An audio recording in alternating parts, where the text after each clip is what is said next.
ধন্যবাদ আপনাকে। অনুভূতি আসলে ভাষায় প্রকাশ করার মতো না। দীর্ঘ 20 বছর পরে আমাদের চেয়ারম্যান স্যার দেশে আসতেছেন।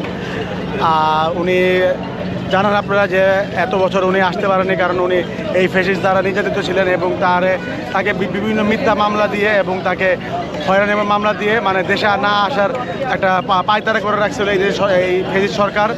এখন দেশের 5 আগস্টের পরে উনি মুক্ত বাতাসে আছেন।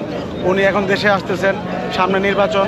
উনি আসা মানে দেশের হাল ধরা। আসলে জানেন আপনারা আমাদের দেশের বর্তমান অর্থনৈতিক অবস্থা এটার ভঙ্গুর অবস্থায় রয়ে গেছে। আমাদের ব্যাংকগুলোর অবস্থা খুবই খারাপ।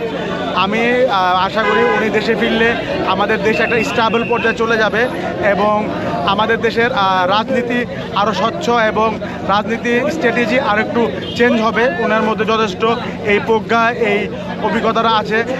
সবাইকে নিয়ে দেশকে গড়ার মতো একটা স্ট্র্যাটেজি উনি তৈরি করবেন এবং দেশকে সামনে এগিয়ে নিয়ে যাবেন, এটাই আমার প্রত্যাশা। এবং আমি বলতে চাই যে 25 তারিখে বাংলাদেশের মানুষ তথা ঢাকা শহর লোকারণ্য হয়ে যাবে। এটার জন্য আমি অলরেডি দেশের মানুষ, ঢাকার মানুষের কাছে ক্ষমা চাচ্ছি যে একটু কষ্ট হতে পারে, কিন্তু আপনারা এই কষ্টটা একটু দেশের সাথে বিরোধীর সাথে একটু মেনে নেবেন। ধন্যবাদ।